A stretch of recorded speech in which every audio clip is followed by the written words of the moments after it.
After more than a decade of war fueled by foreign powers, the government of Syria has officially been overthrown, and the capital, Damascus, has been taken over by extremist rebels led by Rebranded Al-Qaeda.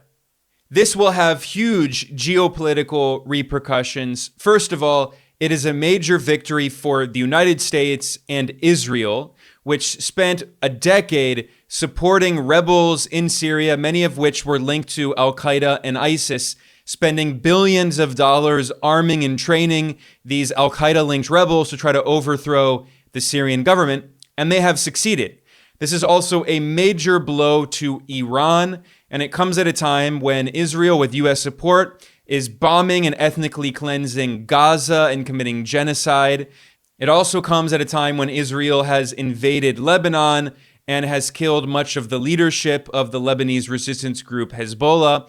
And now Israel is actually taking territory inside Syria and potentially could go even further and try to occupy more Syrian territory. So this is also a major loss for Iran. Syria was a major ally of Iran, and Syria had provided support and weapons to resistance groups in the region, in Palestine and Lebanon. And now Syria has been taken over by foreign-backed extremists who have repeatedly said, as I'll document today, that they want relations with Israel. They made it very clear in interviews with the Israeli media that they want to have good relations with Israel. And that's one of the reasons that they were allowed to come to power. So this is a significant loss for Iran, and this actually makes the possibility of a U.S.-Israeli war against Iran even more likely. It's also a major loss for Russia, which had supported Syria, but Russia was not able to send a lot of military support to Syria because it is fighting against NATO in a proxy war in Ukraine. So it's a loss for Iran and Russia. It's also a major win for Turkey, a member of NATO and a Western ally. Turkey's always playing both sides against each other, but at the end of the day, Turkey usually ends up siding with the US and the West and Israel. Although the leader of Turkey, President Erdogan, will claim to support the Palestinians, he has not actually provided any material support to the Palestinian resistance. He has not sent a single bullet or any weapons, unlike Iran and Syria, which have been supporting Palestinian resistance groups. Turkey, in fact, has also allowed oil to continue to flow to Israel. Therefore, Turkey, a member of NATO, is helping Israel carry out genocide in Gaza, while the International Criminal Court has officially issued an arrest warrant for Israel's Prime Minister Benjamin Netanyahu. So that's the basic overview of what's happening geopolitically. Now I'm going to go into greater detail, and I'm going to provide detailed sources and citations for every fact that I mention. So now that Syria's longtime leader, Bashar al-Assad, has been overthrown, who will the next leader of Syria be? Well, the country is still in chaos, but the leader of the extremist rebels who took over Syria is the former chief of al-Qaeda. His name is Abu Mohammad al-Jolani, and the Western media has spent years whitewashing this literal al-Qaeda leader and claiming that he has distanced himself from his extremist past and is now supposedly a moderate. CNN published an insane article titled, "How Syria's Rebel Leader Went from Radical Jihadist to a Blazer-Wearing Revolutionary." And they also show how Jolani has changed his image, and it looks like he's been working with PR firms in the West, or maybe with the Gulf monarchies, in Saudi Arabia or Qatar, which have been supporting these Salafi-jihadist extremist rebels for years now. And they obviously told him to change his image. He actually dresses a lot like Zelensky in Ukraine, using this kind of green military garb, and he trimmed his beard a little bit. And now in his speeches, it's clear that he's been trained by public relations firms, because he's completely changed his rhetoric from just a few years ago, when literally he was the leader of al-Qaeda in Syria. The al-Qaeda affiliate in Syria was previously called Jabhat al-Nusra, and it was the largest branch of al-Qaeda in the world. And in 2017, it changed its name and rebranded, initially as Jabhat Fatah Sham, which is part of a larger coalition, and then it rebranded again as Hay'at Tahrir al-Sham, HTS. And what's funny is when Al-Qaeda rebranded as HTS and claimed that it was no longer Al-Qaeda, even the U.S. Embassy in Syria released a statement making it clear that their position had not changed, that they still considered this to be a terrorist organization. The U.S. Embassy in Syria wrote in 2017, quote, "The core of HTS is Nusra, a designated terrorist org. This designation applies regardless of what name it uses or what groups merge into it. HTS is a merger, and any group that merges into it becomes part of Al-Qaeda's Syrian network. We remain committed to bringing leading Al-Qaeda and Syria figures in HTS to justice," end quote. That was the U.S. Embassy in Syria. And what's hilarious is that the U.S. Embassy published a wanted poster saying, "Stop this terrorist," with the face of Mohammad al-Jolani, who is now the de facto leader of Syria and who was able to take power in Syria thanks to support from the West, from Israel, from the Gulf monarchies, and from Turkey.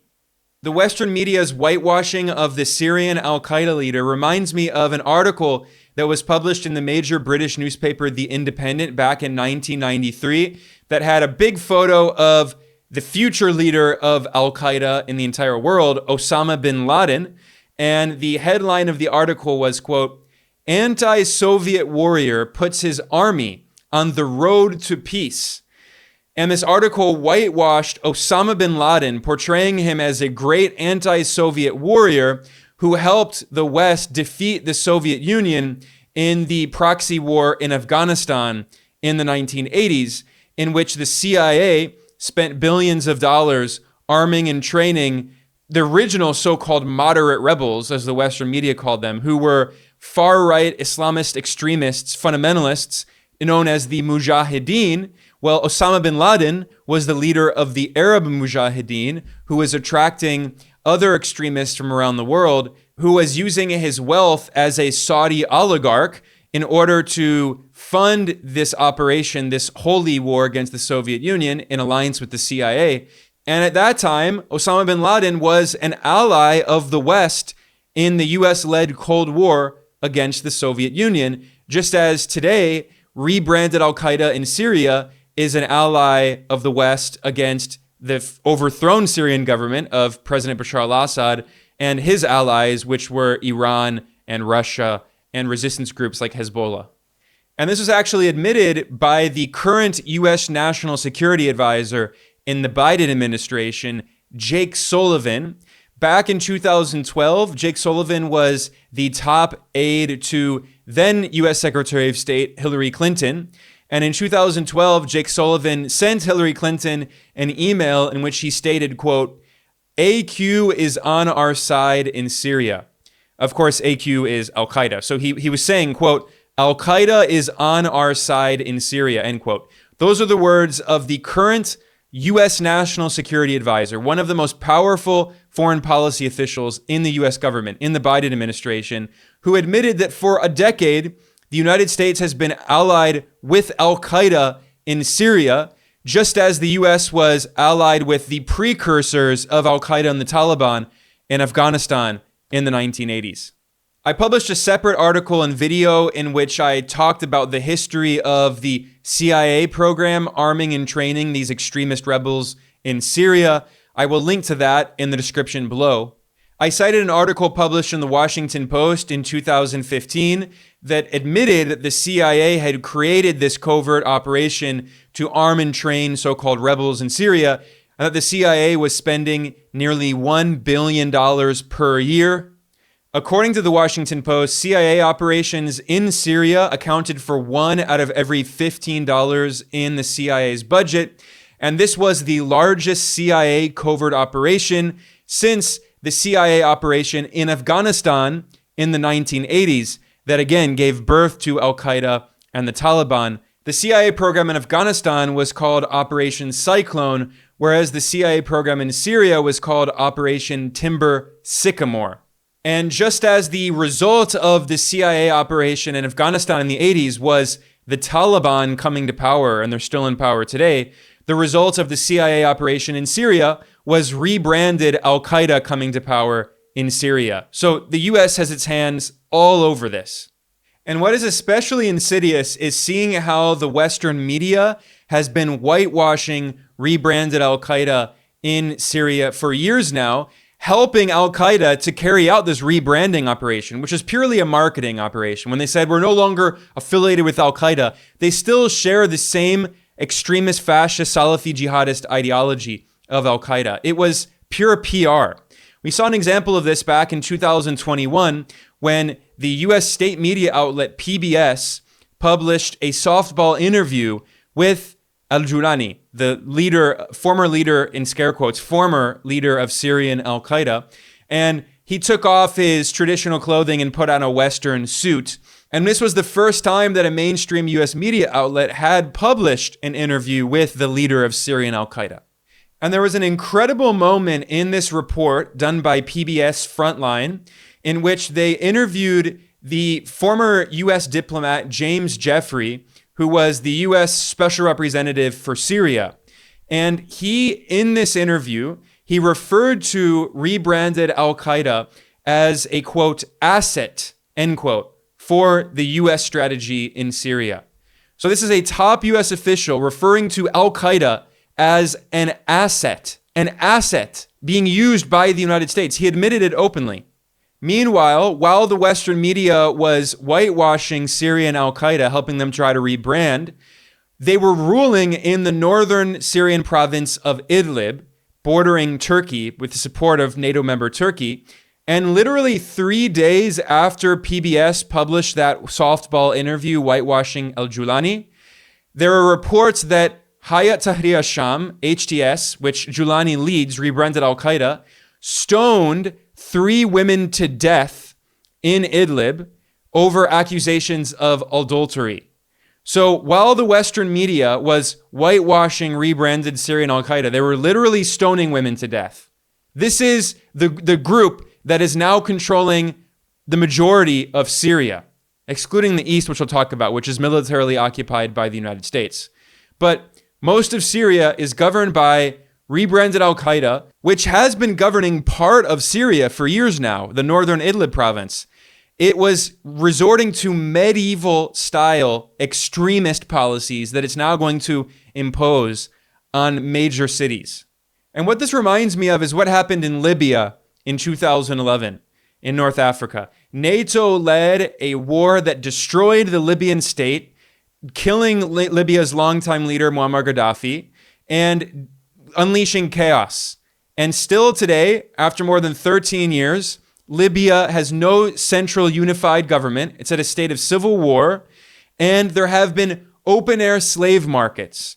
Some of the extremist Al-Qaeda-linked groups, Salafi-jihadist fanatics, who were backed by NATO, backed by the US and France and Canada, these gangs took over parts of Libya, and they implemented some of these extremist medieval policies like HTS has done in Syria, and they created open-air slave markets, enslaving sub-Saharan African refugees.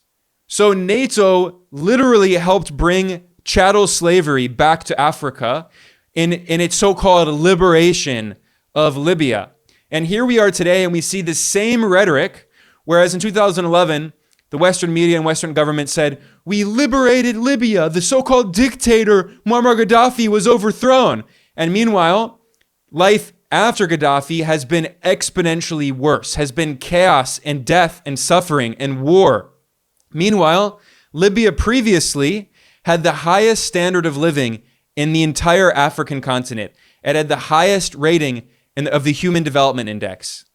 So unfortunately, I think what happened in Libya is very likely to be repeated now in Syria. And it breaks my heart to say this. I feel bad for the Syrian people, but we have to learn from history. Look what happened not only in 2011 in Libya, look what happened in Iraq in 2003. The US invaded in a war of aggression. They overthrew Iraq's leader, Saddam Hussein, saying, we liberated the people of Iraq from their dictator. And what happened? Well, the US-led war killed 1 million people in Iraq, devastating the country, destroying infrastructure, unleashing chaos.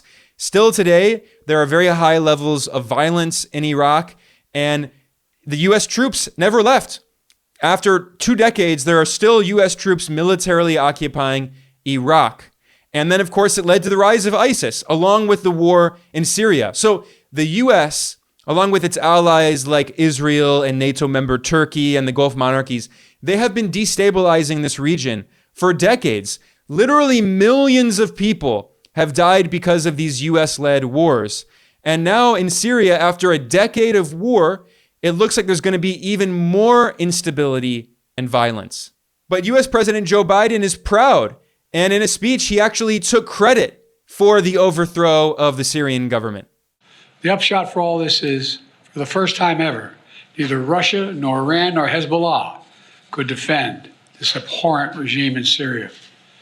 And this is a direct result of the blows that Ukraine, Israel have delivered upon their own self-defense with unflagging support of the United States. Over the past 4 years, my administration pursued a clear and principled policy towards Syria. First, we made clear from the start sanctions on Assad would remain in place unless he engaged seriously in a political process to end the civil war, as outlined by the UN Security Council resolution passed in 2015. But Assad refused, so we carried out a comprehensive sanction program against him and all those responsible for atrocities against the Syrian people.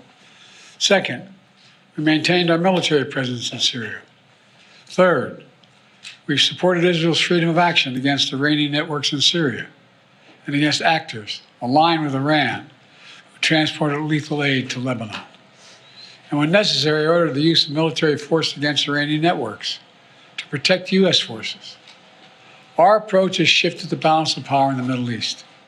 So this is one of the major reasons that these extremist al-Qaeda-linked rebels were able to take over so much Syrian territory so quickly, because they had gotten tons of weapons from the U.S. and from its allies. In fact, back in 2015, the U.S. military publicly admitted that some of the weapons that it gave to the so-called moderate rebels were immediately given to al-Qaeda. And it's not just the U.S. Turkey also played a major role in supporting these extremist rebels. This was reported by the French media outlet AFP and the Israeli media outlet The Times of Israel.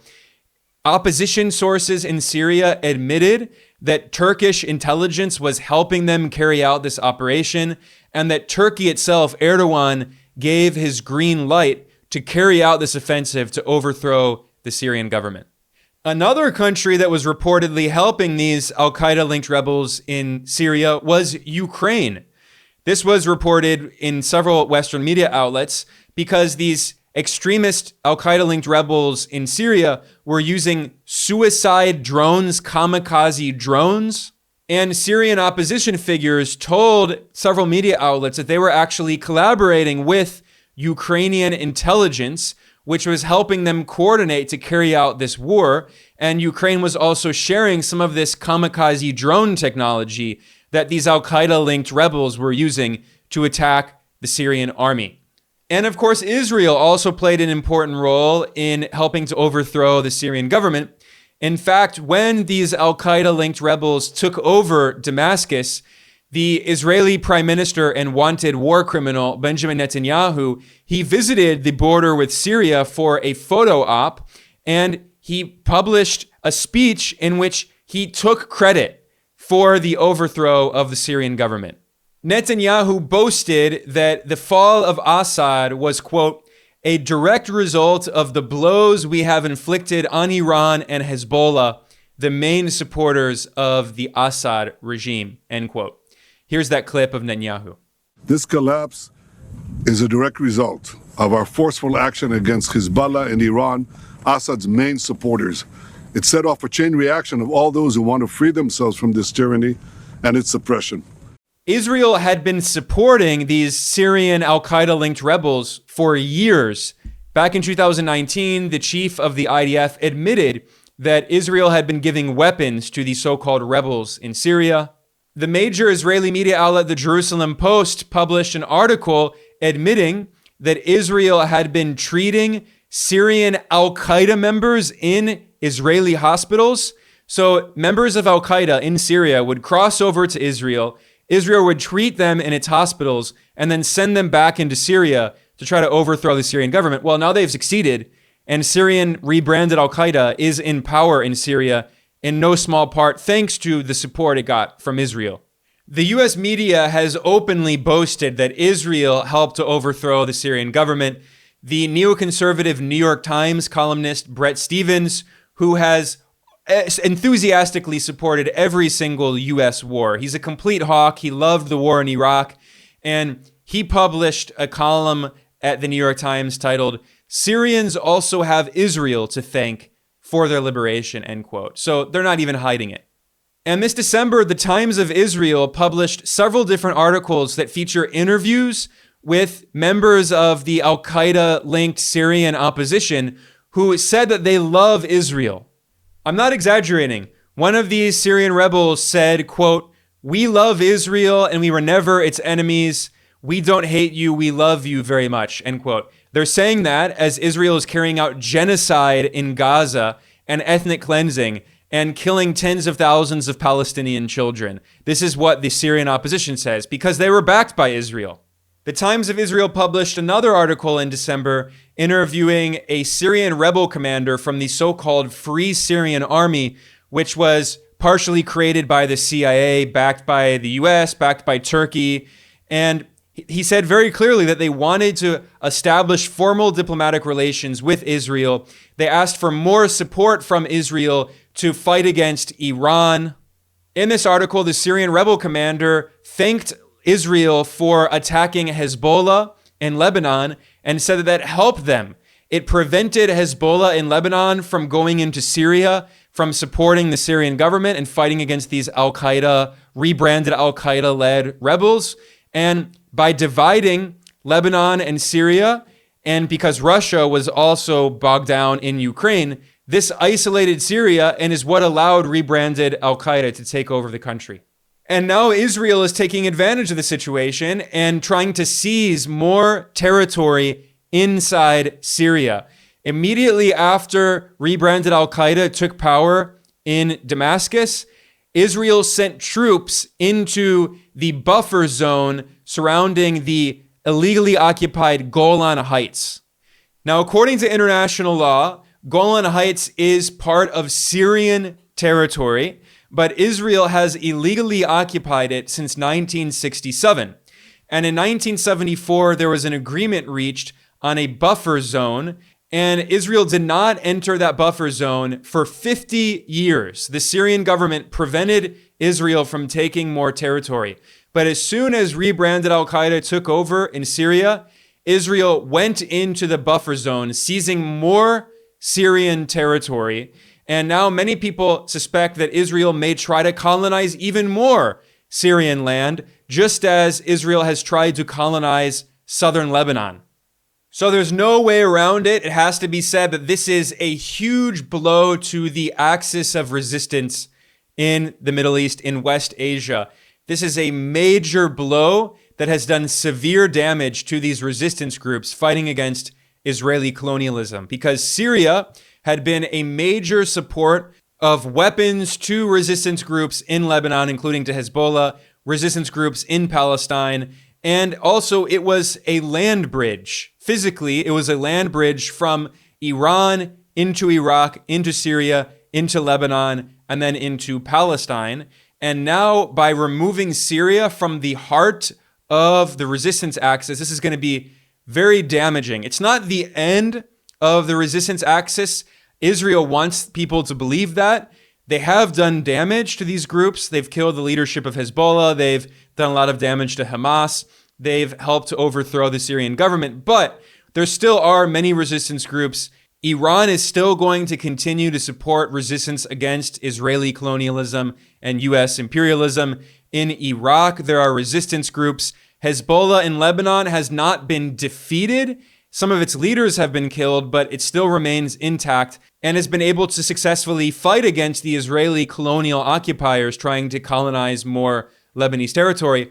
Also in Yemen, the resistance Ansar Allah, known as the Houthis, but the official name is Ansar Allah, they are still the de facto government in northern Yemen in the capital Sana'a, and they have continued providing support to the Palestinian people. So the axis of resistance is not entirely defeated, but this is a major setback. It is a significant blow to the resistance. The US and Israel have not conclusively won the war, but they have decisively won a strategic battle.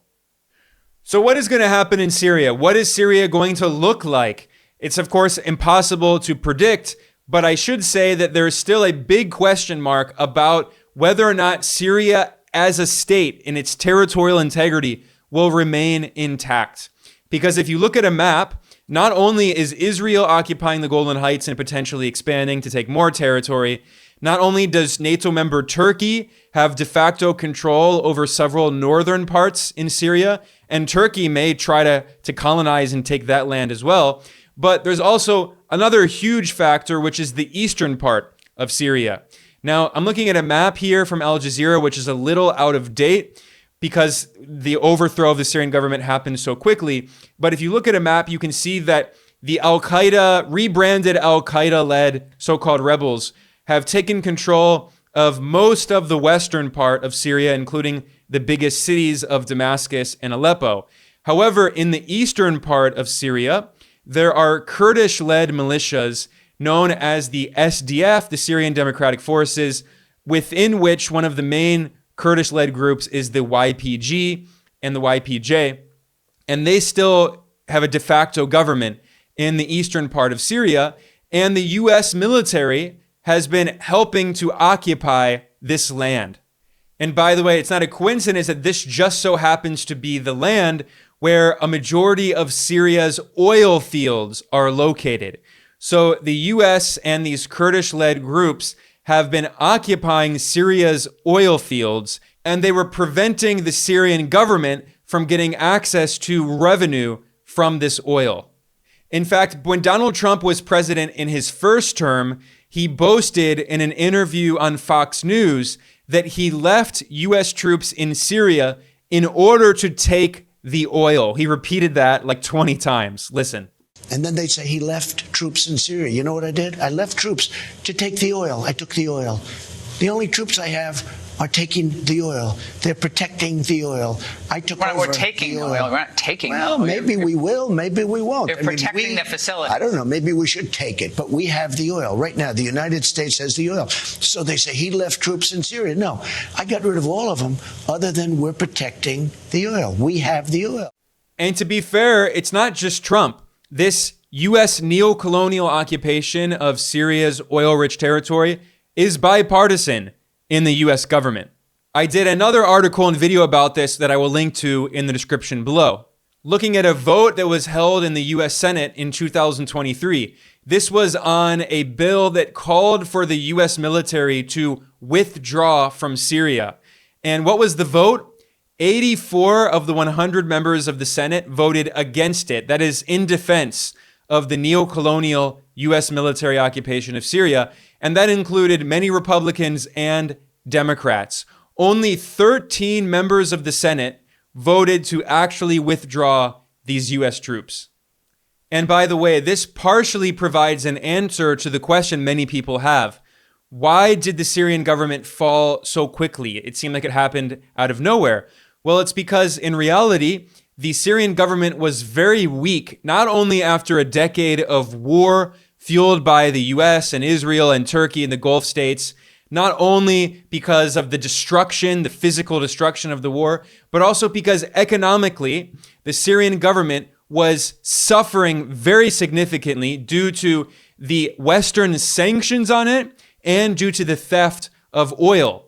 So previously, the Syrian government had used some of that oil revenue in order to get access to foreign currencies to pay for imports. Now, Syria was never a major oil producer like Saudi Arabia or Iran, but it needed those oil exports to get access to foreign currency, to stabilize its own currency, to bring down inflation, to import technology and medicine. But because it was starved of oil revenue, it was also starved of foreign currency, which caused significant inflation issues.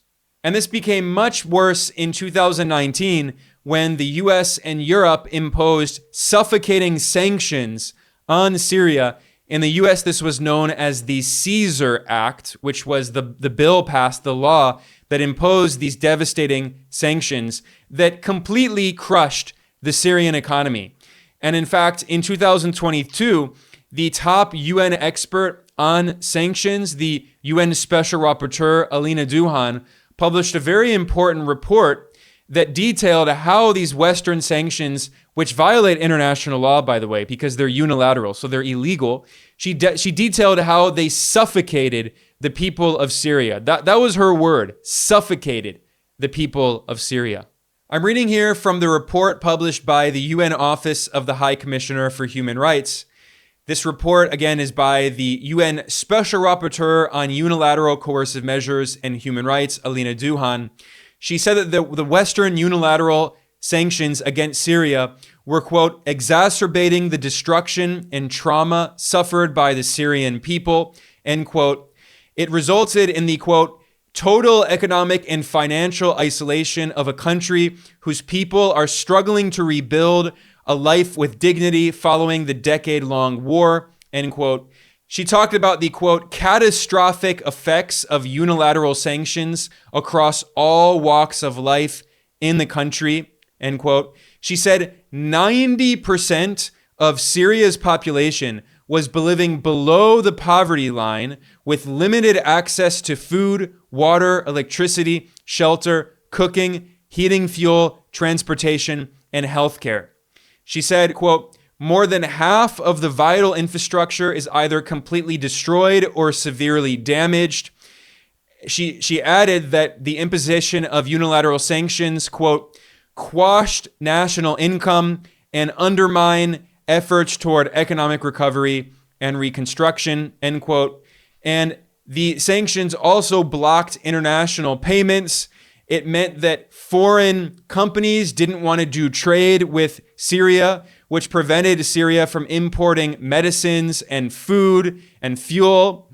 It blocked access to foreign currencies. It cut off access to foreign banks and finance.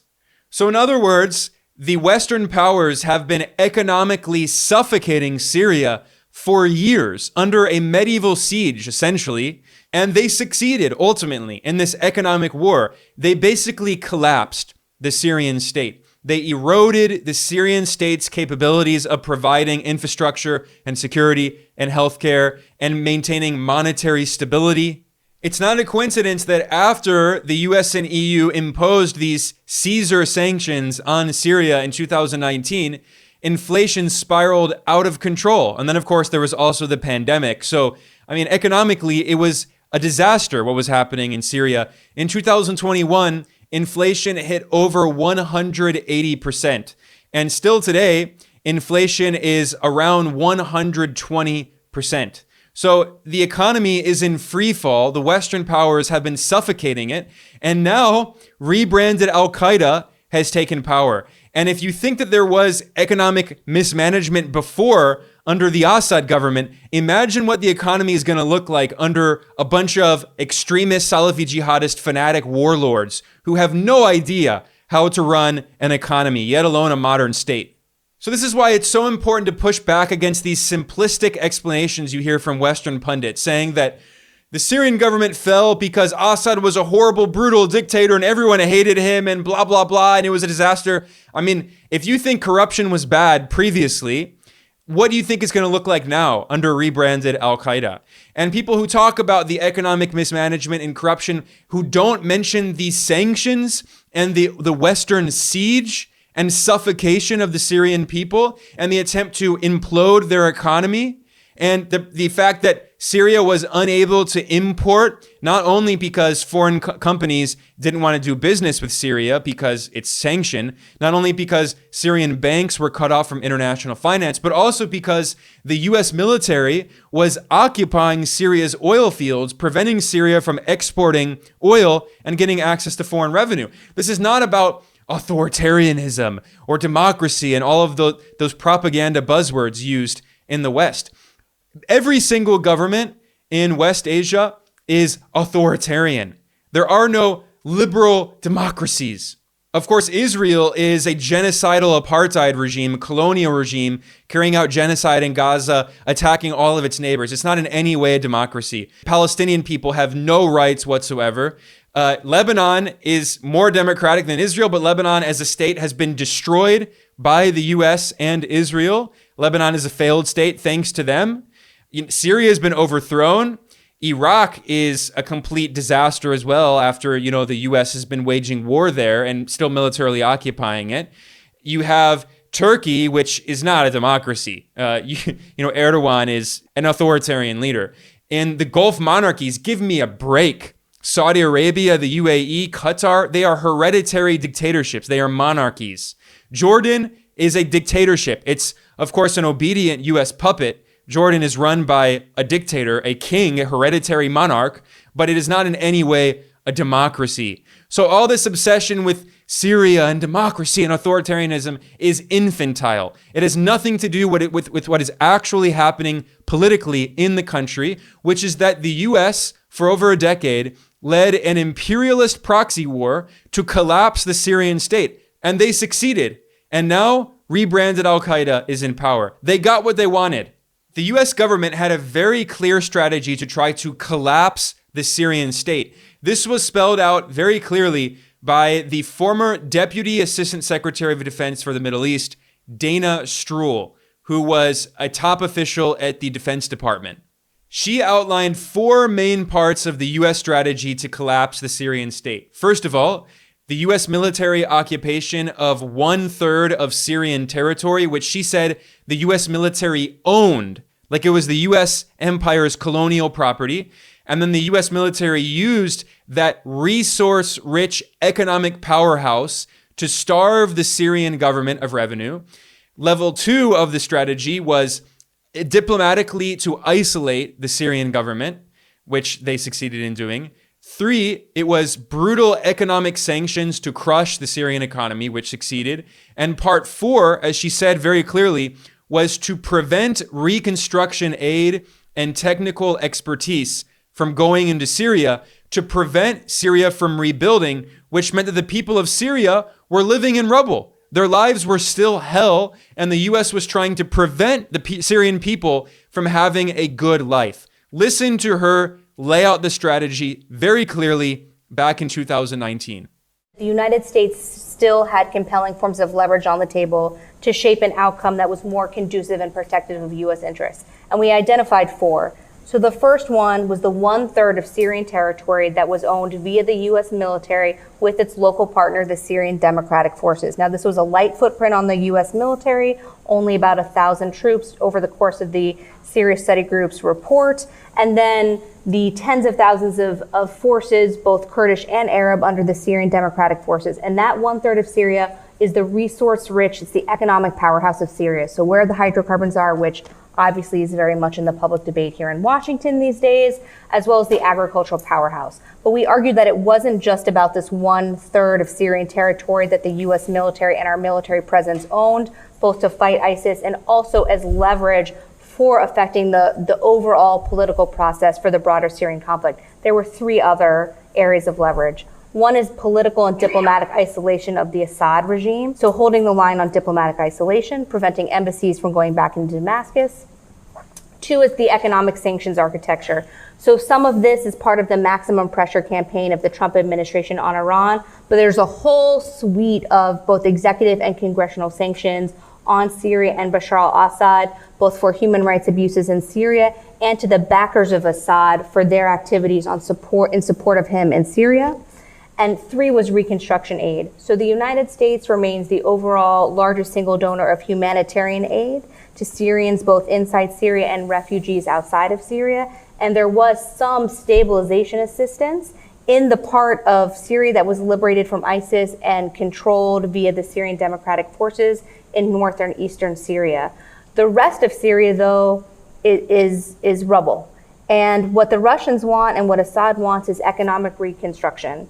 And that is something that the United States can basically hold a card on via the international financial institutions and our cooperation with the Europeans. So we argued that absent behavioral changes by the Assad regime, we should hold the line on preventing reconstruction aid and technical expertise from going back into Syria. So with all of that said, before we conclude, there are still two more important questions that I want to try to answer. The first is, what will Syria look like territorially in the future? Will Syria as a unified state remain in power? Well, given that the US military is still maintaining a kind of neo-colonial occupation of the eastern part of Syria, it seems possible that the US will try to break up Syrian territory and create potentially a new country or new regions that are essentially a new country. And this has been a goal of US imperial strategists for years. I'm looking at a map here that was created by the neoconservative former US military officer Ralph Peters, who was a hardline war hawk, and he created this map that shows a US recreation of the Middle East, of West Asia. And part of that involves breaking up Syria. He also wanted to break up Iraq, and the US, at least these US imperial strategists, want to try to break off part of Iran in order to create a Kurdistan, to create a separate country that would include part of eastern Syria. And we also know now that Israel is trying to colonize more Syrian territory as well. So it's possible that the US and its allies in the region may try to carve up Syria and break it up as we know it today. It will no longer, I think there still will be a country that is called Syria, but the map will probably look different. And then there's also Turkey. Turkey is already controlling part of northern Syria, and there's a possibility that Turkey may also try to colonize part of northern Syria. And finally, this brings me to Iran. The last note I want to end with is what this could mean for Iran. Well, honestly, it's very bad news for Iran. Iran has lost one of its most important allies in the region. It's very possible that Israel may try to go deeper into Syria. The US is already controlling part of the eastern part of Syria, and Iran has always been at the top of the list for the US and Israel for a regime change war. And this was revealed by the former US general and NATO commander, Wesley Clark. This was one of the former top officials in the US military, and he famously revealed that after 9/11, the Pentagon had created plans in order to overthrow the governments of 7 countries. What were those countries? Iraq, Syria, Lebanon, Libya, Somalia, Sudan, and Iran. Here is this very important clip. Right after 9/11, about 10 days after 9/11, I went through the Pentagon and I saw Secretary Rumsfeld and Deputy Secretary Wolfowitz. I went downstairs just to say hello to some of the people on the Joint Staff who had used to work for me. And one of the generals called me and he said, "Sir, you got to come in. You got to come in and talk to me a second." I said, "Well, you're too busy." He said, No. He says, "We've made the decision. We're going to war with Iraq." This was on or about the 20th of September. So I came back to see him a few weeks later, and by that time we were bombing in Afghanistan. I said, "Are we still going to war with Iraq?" And he said, "Oh, it's worse than that." He said, he reached over on his desk, he picked up a piece of paper, and he said, I just got this down from upstairs, meaning the Secretary of Defense's office today, and he said, "This is a memo that describes how we're going to take out 7 countries in 5 years, starting with Iraq and then Syria, Lebanon, Libya, Somalia, Sudan, and finishing off Iran." Now, obviously, as he said, the US was planning on trying to overthrow all of these governments in 5 years. They did not succeed in 5 years, but they've succeeded in 2 decades. If you look at that list, 6 of those 7 governments have been overthrown in US-backed regime change operations and wars. The US invaded Iraq and overthrew its government in 2003. The Syrian government has now been overthrown. Lebanon is a complete failed state that is currently being invaded by Israel. Somalia was invaded by Ethiopia with the support of the US in 2006, and Somalia has basically been a failed state since then. Libya's government was overthrown by NATO in 2011 and has been a failed state. Sudan's government was overthrown in 2019, and Sudan is in a horrible state of civil war. And now the only government remaining on that list is Iran.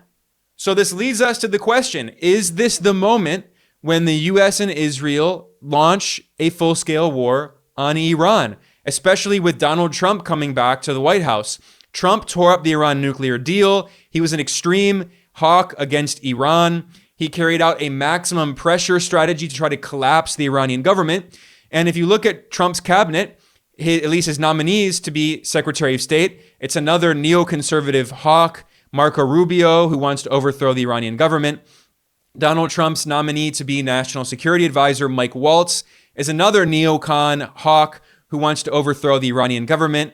His defense secretary nominee, who may potentially not be actually appointed, but he is Pete Hegseth, another neoconservative hawk. The point is that pretty much everyone in Trump's cabinet is a hawk who wants to overthrow the Iranian government. So is this the moment in which the war hawks in Washington have fantasized for decades about overthrowing the Iranian government, having a war on Iran? Well, now that they have weakened the resistance axis, overthrown the Syrian government, devastated the Palestinian resistance, done serious damage to Hezbollah and the Lebanese resistance, will they go after Iran?